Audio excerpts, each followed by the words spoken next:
আলাইকুম সবাইকে ঈদ মোবারক। আজকে আপনাদের সাথে ঈদের দিনের ব্লগ শেয়ার করছি। ঈদের দিন সকালে গরুকে গোসল করানো হবে। বাবা আমাদের সবাইকে নিচে ডাকছে গরুগুলা দেখার জন্য। মাশাআল্লাহ আমরা জয়েন্ট ফ্যামিলি, আমাদের সবার কুরবানি একসাথে দেওয়া হয়। সবাই একসাথে হওয়াতে ঈদের আনন্দও আমাদের দ্বিগুণ হয়ে। শেষবারের মতো বাবা গরুগুলোকে আদর করে দিচ্ছে। আপনাদের ভাইয়া রেডি হয়ে নিল, ঈদের নামাজ পড়তে যাবে। আমি ওর একটা ভিডিও নিয়ে নিচ্ছি আর আজওয়াকে বলতেছিলাম, আজওয়া দেখো তোমার বাবাকে অনেক সুন্দর লাগতেছে মাশাআল্লাহ। এই পেজটি আসলে আমার শখের বশেই খোলা। মাশাআল্লাহ আল্লাহর রহমতে আমার হাজবেন্ডের যথেষ্ট আছে, ও আমাকে যথেষ্ট সচ্ছল ভাবে চালাতে পারে। সত্যি বলতে আমার পেজে কত ইনকাম হয়েছে আমি নিজেও জানি না, তবে আমার ইচ্ছা আছে যদি কখনো জানতে পারি সবগুলো টাকাই আমি কোনো গরিব মানুষকে দান করব, সে যেন সচ্ছল ভাবে চলতে পারে। উপর থেকে আমরা গরু কুরবানি দেখছিলাম আর বাবা যখন নিচ থেকে দেখছিল আমরা উপর থেকে ভিডিও করতেছি, বাবা আমাদেরকে ডেকে আনে, বলে যে তোমরা এখানে কাছে থেকে দেখো। তাড়াতাড়ি করে রেডি হয়ে যাই নিচে গিয়ে দেখার জন্য। কেউ যদি আমাকে জিজ্ঞেস করে তোমার শখ কি কিংবা তোমার হবি কি, আমি তাদেরকে একদম অনায়াসেই বলে দিই আমার ভিডিও ক্যাপচারিং করতে খুব ভালো লাগে। এই ভিডিও ক্যাপচারিং এর মাধ্যমে আমি মেমোরিগুলোকে ধরে রাখি। আমার অবসর সময়ে আমি এসব ভিডিওগুলো আবার ঘুরে ফিরে দেখি, আমার ভীষণ ভালো লাগে।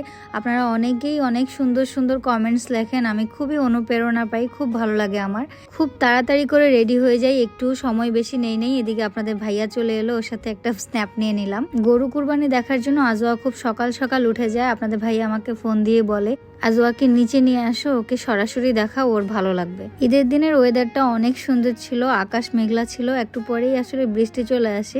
সেই সিনারিগুলো আপনাদের সাথে শেয়ার করবো। আর ওইদিকে বাপ মেয়ের আনন্দ ঘন মুহূর্ত। মাশাআল্লাহ আজওয়া তার বাবাকে অনেক বেশি ভালোবাসে, ইভেন আপনাদের ভাইয়াও আজওয়াকে অনেক বেশি ভালোবাসে।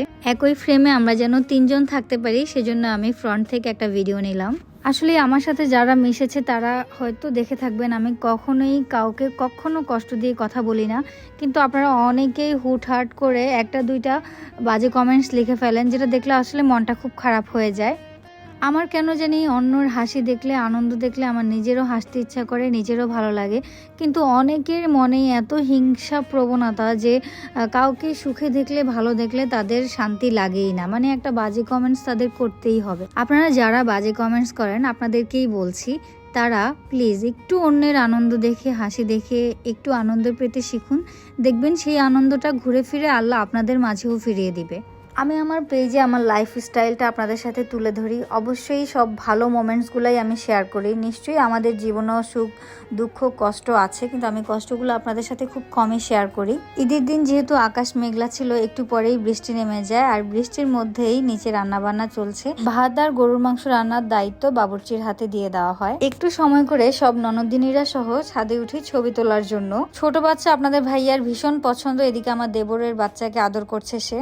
আমি চাই যেটুকু মুহূর্ত আমার ভিডিওগুলো আপনারা দেখছেন আপনাদের জন্য একটু বেটার ফিল হয়, একটু যেন আপনাদের ভালো লাগে। আমার প্রিয় আপু ভাইয়ারা, আপনাদের কাছে আমার একটি রিকোয়েস্ট, প্লিজ নেগেটিভ কমেন্টস করবেন না, আর যদি আপনাদের ভালো না লাগে আপনারা অ্যাভয়েড করবেন, তাও কাউকে ছোট করবেন না। সব ননদিনীদেরকে আপনাদের ভাইয়া টিকিট বানানোর দায়িত্ব দেয়। আসলে আমাদের কুরবানির মাংস সব কিন্তু দান করে দেওয়া হয় গরিব দুঃখীদের মাঝে, আত্মীয় স্বজন আর পাড়া প্রতিবেশীদের মাঝে। আর আমরা যেই 2-3 দিন থাকি গ্রামে, সেই 2-3 দিনে যেইটুকু পরিমাণ মাংস লাগবে শুধু ততটুকুই রাখা হয়। আমি আসলে কখনো দানের ভিডিও আমি শেয়ার করি না, কখনো বলি না, কিন্তু আপনারা অনেকেই এত বাজে বাজে কমেন্টস লেখেন যে আপনারা কেন মানুষকে দান করেন না, এত টাকা দিয়ে কি করবেন, এই রকম কথাবার্তা বলেন। আসলে দান করলে কি সেটা দেখিয়ে আমার প্রমাণ করতে হবে আমি কাকে কি দিয়েছি, কাকে কি দেইনি, বলুন তো? সোশ্যাল মিডিয়ার এই যুগে আপনি হয়তো একটা বাজে কমেন্টস লিখে দিয়ে ভাবলেন আপনি অনেক বড় হয়ে গিয়েছেন, কিন্তু আসলেই কি তাই বলুন তো? আপনি যেই কমেন্টসটি লিখবেন সেটা কিন্তু ঘুরে ফিরে আপনার অনেক আত্মীয় স্বজনের সামনে পড়ে যাবে, তখন তারা কি ভাববে আপনাকে, বলুন তো? আজকের ব্লগে আপনাদের সাথে অনেক কথাই শেয়ার করেছি। আপনাদের যদি ভালো না লাগে কিংবা আমার কোনো কথায় যদি কষ্ট পেয়ে থাকেন, প্লিজ ক্ষমা সুন্দর দৃষ্টিতে দেখবেন। এদিকে ঘরের ভিতর ভুঁড়ি পরিষ্কারের কাজ চলছে। যেই জিনিসটা খেতে এত মজা, সেই জিনিসটাই ধুয়ে পরিষ্কার করে খাওয়া পর্যন্ত নিয়ে যেতে 2 থেকে 3 দিন সময় লাগে।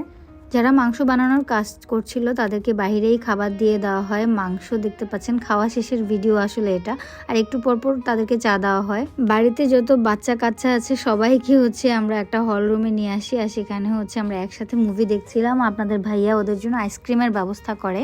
এটাই ছিল আমার এবার ঈদের দিনের ভিডিও। আপনাদের কেমন লাগলো অবশ্যই কিন্তু কমেন্টস করে জানাবেন। আল্লাহ হাফেজ সবাইকে।